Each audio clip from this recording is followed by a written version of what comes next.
listening to Loud on the Set with Kyle and James. A level-headed movie critic meets a loudmouth movie cynic. And action!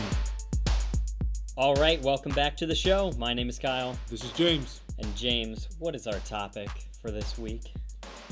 Thanksgiving. Thanksgiving, you mean? No, Thanksgiving. You see the emphasis there? The pause? Yeah. In celebration of the holiday, Thanksgiving, which is all run together, yes. We're Thanksgiving.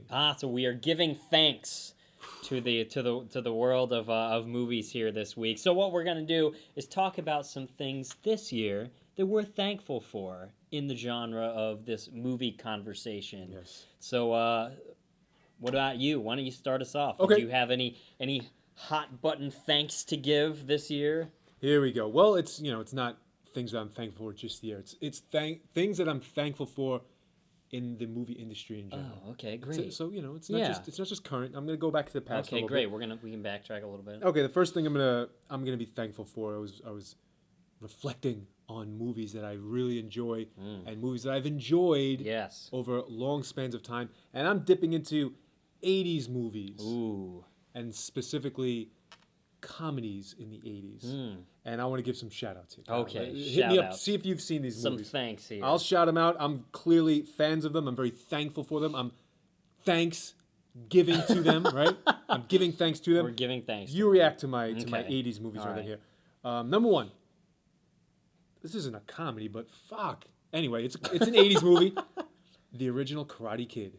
Oh, and what are you thankful for the original Karate Kid? Just that it exists? That it exists, that it's entertaining to this day. Oh, right? yeah. Yeah, sure, it's dated. It's straight 80s. Everything about it. The fashion, the dialogue, the look, the feel, the simplistic story arc. Yeah. I love it. I love the Karate Kid.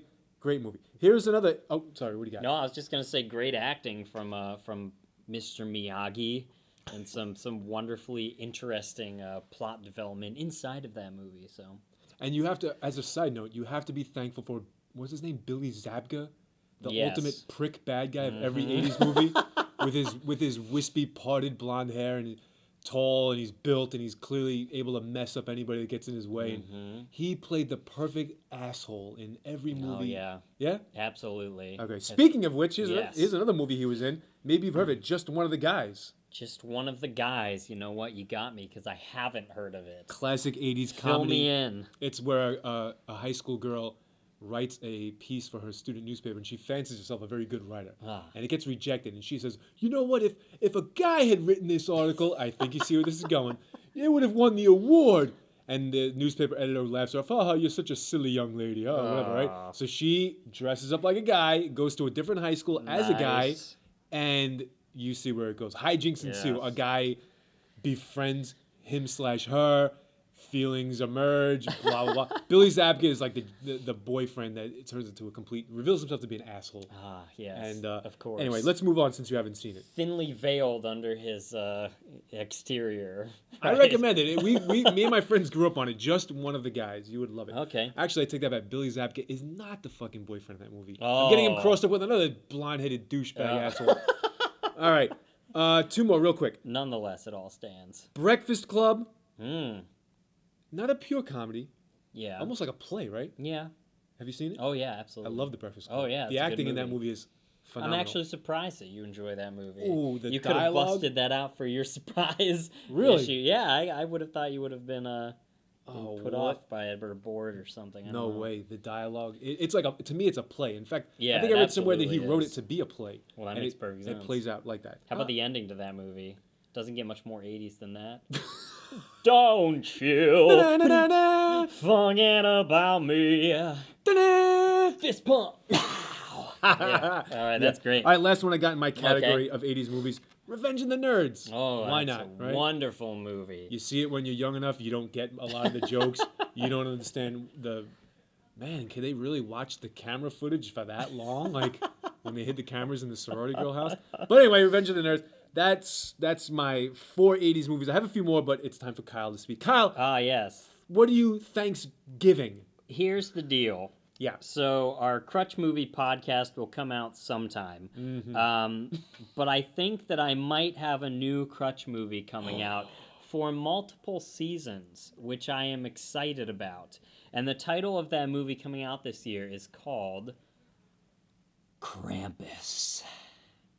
Krampus. Have you heard of this, James? I have not. Krampus. Not just a movie, an old legend of Krampus. You're not aware, as I can tell by your face. I don't even. I have no. Nothing. Let me paint you a picture of Krampus and why I'm so excited for this movie. Krampus is, in essence, an old, I believe, Germanic legend where kids in Germany and the surrounding countries grew up knowing that if they were good, Saint Niklaus, or whatever they call him over there, would come and bring them toys, and it would be just a bountiful, wonderful festival had by all. For those who were not so good, Krampus was basically Satan incarnate for the holiday season. Krampus is a giant devil man with hooved feet and chains that he would use to whip and beat bad children and torture them and do all of this sadistic, horrible stuff to these bad children in the hopes that next year they would be good or become better people. No, wait, this is a movie about the legend of Krampus? That is the legend of Krampus. Yes, and Krampus was Santa's little helper. So Santa basically gave him the naughty list, and mercenary of pain, Krampus steps into our realm and wrecks some kids. Now, this is totally messed up. Yeah. That being said, every year, my sister loves this and chooses to torture me with all of this stuff about Krampus during one of the most wonderful times of the year I love, coming from the Midwest. All the snow and beautiful scenery and all the family get-togethers and happiness that come with the holiday season. And my sister continues to this day to torture me with Krampus and ruin all my festivities. But this year, coming out rather soon, I can't remember when, Krampus is being made into that legend, into a horror film. Looks like a horror comedy kind of film. And I think it's going to bridge a wonderful gap for me between the horror and the Christmas genres of films that I've never been able to get into. There's all of those like Santa's Sleigh and like terrible like CD minus movies that exist out there. But I've always wanted to enjoy something like that and not feel guilty about it. So I've watched the trailers. I've read a little bit about it. It looks interesting. It's something that my sister's tortured me with all this time. So I think it'll be something fun and really spooky that I can use as a crutch movie for both of those holidays, depending on my mood. Interesting. But now, Kyle, you got to be honest too. So I'm giving thanks for that movie existing. Go ahead, I'm honest. But I need you to be honest. Yes. You've seen the preview. You know it's on the horizon. You're thankful for it. I'm thankful. But does it look like it's going to be quality, or does it look like it's going to be Leprechaun? You know what I'm saying? Like, are we looking at Leprechaun? You know I don't know what we're looking at. It's got some really strong actors and actresses in it, and from what I've seen, it looks like it has some pretty interesting writing. That being said, I have no idea. It could be totally horrible or totally good, but I'm thankful that somebody is taking the weirdness that is that legend and putting it on display in maybe a kind of satire-ish way, so other people can live my pain. Thanks, Hallie, for all of your support. Now that you've mentioned it, now that we've talked about it, yes, I do remember that a long time ago I read in one of those Time Life books. You ever get those Time Life books that are fully illustrated with lots of pictures and very little actual knowledge and content?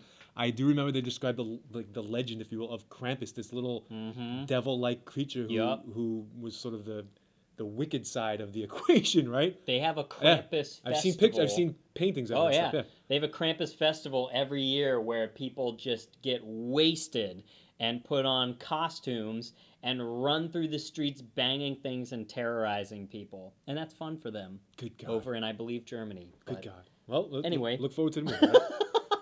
So I'm thankful that weirdness is being manifested in what looks like it could be a good movie. So anyway, Give us something else, James. Okay. I went on a little bit long about that. That's okay. I'm excited. It's Loud on the Set with Kyle and James. That's true. All right. Next thing that I'm thankful for, that I'm giving thanks for, is, despite at times my lack of clarity and my inability to be articulate on the podcast and my resorting to cursing and just flipping out at things, I fancy myself a movie critic. Yes. Hey, I got a podcast, right? And I'm thankful that over time I've developed critical skills thanks to talking to people like Kyle, thanks to reading thoughtful reviews of movies and things like that. And I used the following trilogy as an example of good critical thinking. Okay. And that's my thoughts on the Batman trilogy. Ooh, yes. Yes. The latest one. Yeah. Why? Because the whole world fell in love with these movies. And as a good critical thinker and analyzer of movies, Kyle, I'm thankful that I can really pick them apart. Yeah. And I'll do this quick so we can move along. Sure. But let's start with the original, Batman Begins. It's an alright movie, The fight scenes suck, like the cinematography is absolutely horrible. No, for an action movie, I've never seen such poor camera work. You see what I'm saying? Interesting. A comic book is supposed to be crisp action, like the sort of heart of most comics and most stories in the comic genre should be the battle. Like, now I must say I haven't classic hero versus villain stuff, right? And the fight sucked. Mm-hmm. I haven't seen Batman Begins in a long time. I've seen it a couple times, but it's been a while since I watched it. Something I do remember about the second one, so The Dark Knight, right, and the third one is that there was a lot more emphasis on cinematography than from the first one, and specifically fight choreography and things like that. And one of the limitations I think they had was in editing, because those movies get really dark, and the first one's dark as well. Yeah. And I think the brutality that comes with the hand-to-hand combat and everything that's all about. One of the things you'll notice if you watch those movies is that any moments of really extreme violence, especially in the second one with the Joker and everything, is that any of those moments where anything really terrible is happening, you're not really seeing it on screen. They do lots of cutaways and implications and things. So I think they were a little pinned in by the editing process and keeping it that solid PG-13 without going over the edge on any of those really extreme fight situations or anything. That being said, I think that it got way better in the second one and third one as they kind of gave him carte blanche to go forward and make the rest of the trilogy. Right. But I remember in Batman Begins being a little confused at times with what was going on screen. Yeah, there's some big set pieces that are a little bit hard to follow. Yeah. Absolutely. I agree with that. To wrap up my analysis, my rapid analysis of them, the second one to me is a complete mess of editing. I like it. Everybody likes it because Heath Ledger, unbelievable performance as the Joker and stuff. But that movie dragged on. It essentially had like 3 endings. Yeah. And it fell into the same trap of introduce a villain, kill off a villain. Yeah. In the form of Two-Face. And it went on, and it was an editing mess. There are plot holes left and right. Like one minute all the cops are going down to the harbor to get the Asian guy who's lit on fire on top of a stack of money. Next thing you know, they're all going in a different direction. What about the burning barge? Like, what happened there? Yeah. You can really pick them apart. And then the third one is a complete mess. Send all the cops down to the sewers. A siege of a city for 3 months when you were just going to blow it up anyway. So what is going on here? How did he get back to the city? Why did he waste time lighting the bridge on fire to make a cool logo? Like, complete bite off of the crow. Like, if you don't get brainwashed and you take a step back and you're a critical thinker about these movies, they're very flawed. So I'm thankful. Bottom line, Kyle. Yeah. Bottom line, I'm thankful to be a good critical movie thinker. I think you are as well, and I think some people might be a little confused by your taste at times that you've mentioned on the podcast. But you take all these notes and you've got really thorough conclusions, and I agree with almost all of what we've talked about so far. So I absolutely agree with that. Yeah. And the trilogy for sure is flawed. There are a lot of plot holes and gaps and things that have happened, and that comes with making these huge budget spectacle films, and things are changing, and speaking of plot holes, whatever happened to the guy in the trench coat? Whatever happened to the guy in the trench coat? He needed more screen time. All right, Kyle, take us to the next one. So I have something that I'm thankful for. this holiday season. So every year, movies, of course, get released on holidays every once in a while. Yes, yes, yes. And I have gone and seen a movie on Christmas before.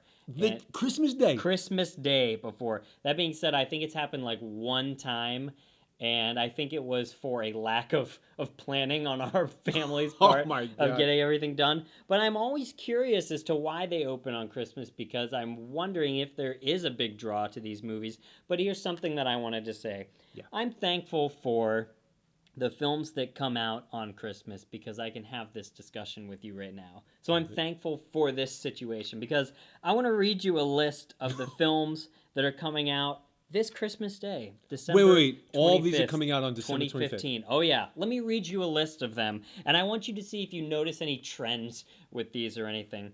So the first one is called The Hateful Eight, the new Quentin Tarantino movie. The second one is called Concussion, which I believe we've talked about before, the NFL concussion scandals. Right. The next one is the remake of Point Break. Okay. Moving on, the next one is The Revenant, also coming out on Christmas Day. And then we have a Will Ferrell, Mark Wahlberg film, Daddy's Home, coming out. And the last one is simply called Joy. But wait, I want to read you the description before you get confused or anything. Joy is the wild story of a family across 4 generations. Oh, very nice. Centered on the girl who becomes the woman who founds a business dynasty and becomes a patriarch in her own right. Inspiring. Betrayal, treachery, the loss of innocence, and the scars of love pave the road in this intense, emotional, and human comedy. Directed by David O. Russell, one of my favorite directors. He's good. James, does anything confuse you about the list of films that are coming out on Christmas Day? Not a single, trick question or not, but Just give me any impressions right off the bat. None of them are about Christmas. None of them are about Christmas. Okay, that's fair. They're all intense sounding. Like they are. Yeah, like really intense action or says the holiday spirit more than Quentin Tarantino films? Yeah, notorious for lots of gunplay and gore and violence. And how about NFL concussion scandals? Very fun Christmas topic. How about surfing bank robbers? Skydiving. That sounds good. And how about bloody frontier justice? The Revenant, inspired by true events.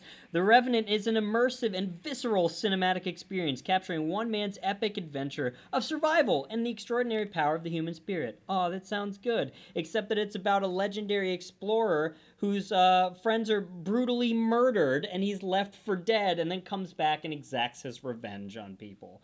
So, wow. I'm thankful that... You're thankful for this? I'm thankful that we live in a world where this can happen, and I can look at you right now in this list of movies and go, seriously, what in the hell is going on with this? Well, I don't know. Hey, if you're trying to make a broader commentary on society and whatnot, and how we're just awash in violence.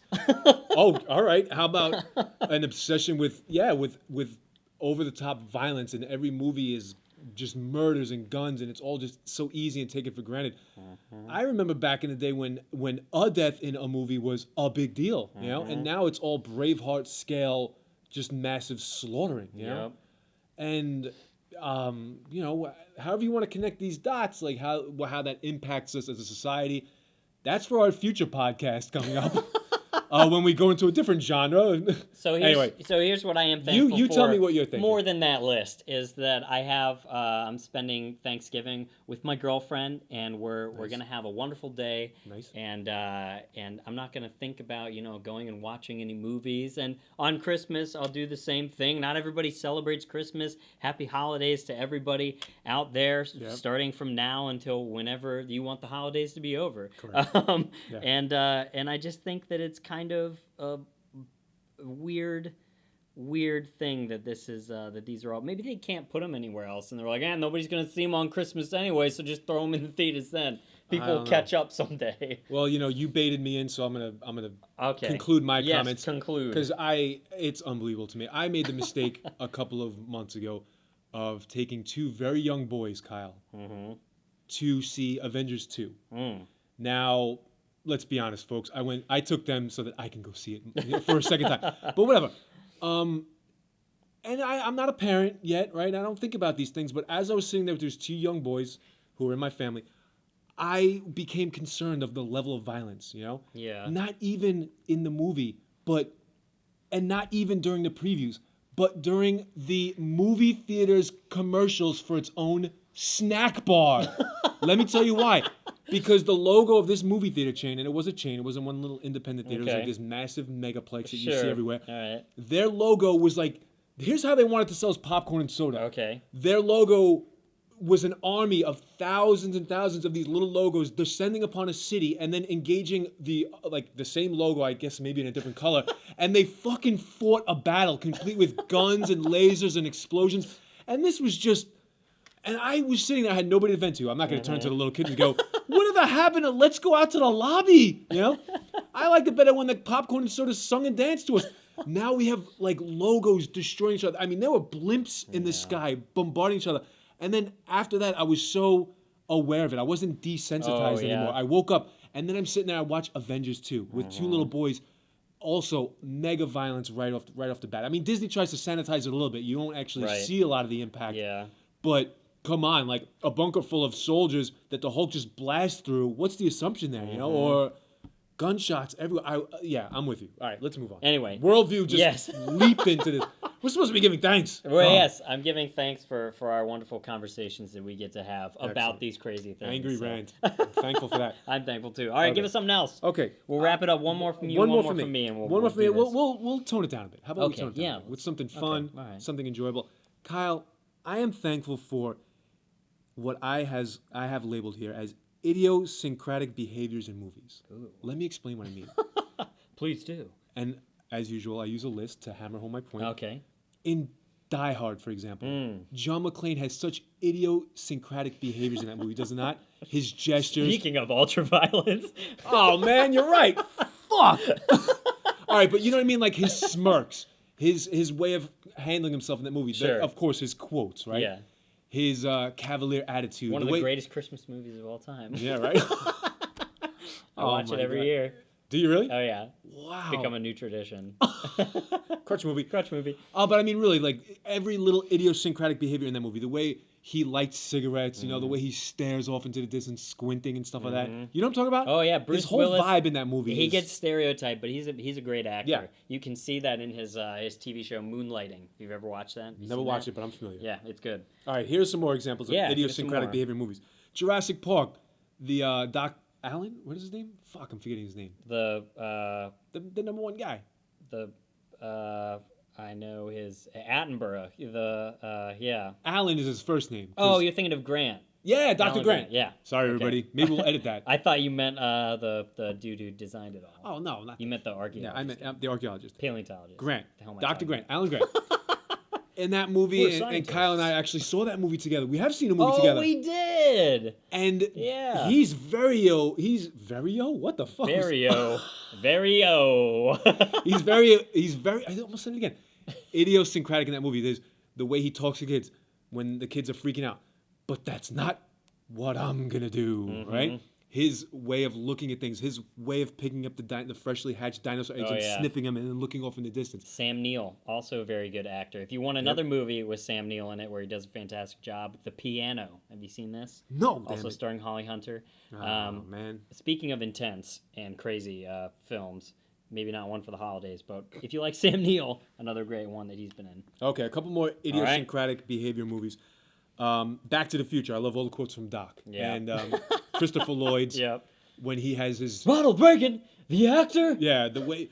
Who's Secretary of State? Jack Benny? Yeah, his reactions. There's that word again, heavy. Everything from his hand gestures to the way he speaks to nobody in particular and stuff like that. Yeah. Brilliant. And I'll close it out with one more, Kyle, which I'm sure you will appreciate. This one's for you. All right. This one's for you, Kyle. Excellent.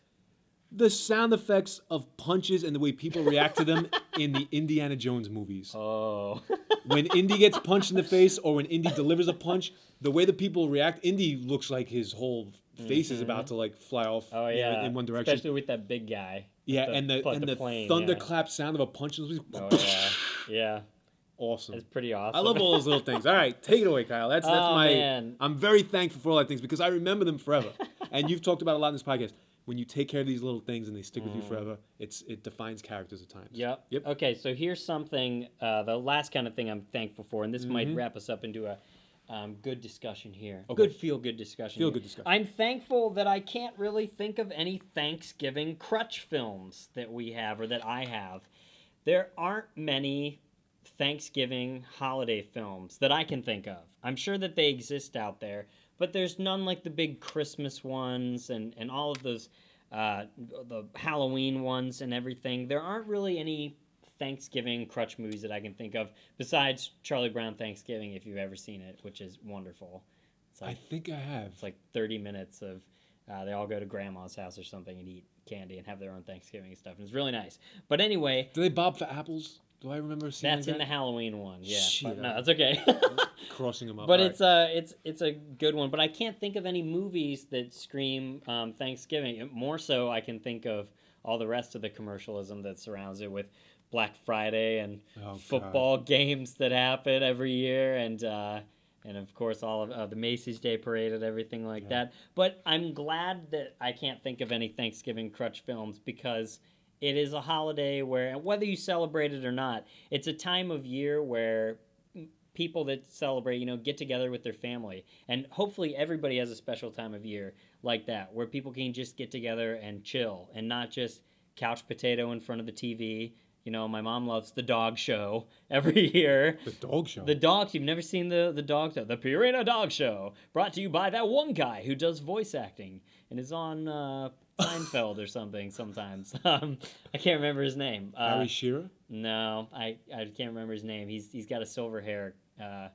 Peterman. Yeah. He plays Peterman in Seinfeld. Yeah. I don't know the actor's name, but anyway, he does he's the dog show host every year. But anyway, it's a time of year where people get together and they should be with their families.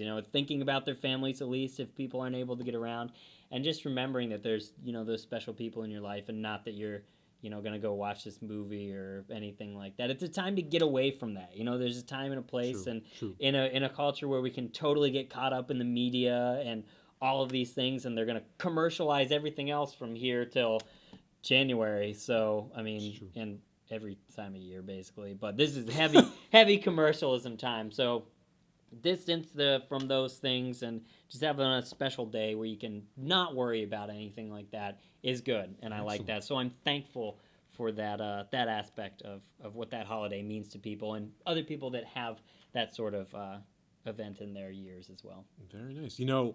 You're right. I can't think of a Thanksgiving crutch movie, but in preparation for this podcast, Did you dig one up? It's not a crutch movie. Okay. It's not considered a classic by any means, and I think it's Thanksgiving. Correct me if I'm wrong. Planes, Trains, and Automobiles. Oh, with yeah. John Candy and Steve Martin. I'm pretty sure they're traveling to try to get home for Thanksgiving. Yeah. And that movie's very funny. That is a great movie. In fact, on my list, we're going to... I wanted to give thanks for John Candy. Oh, yeah. May he rest in peace. Right? Yep. I love a lot of his That's movies. a great movie. Planes, Trains, and Automobiles. Yeah.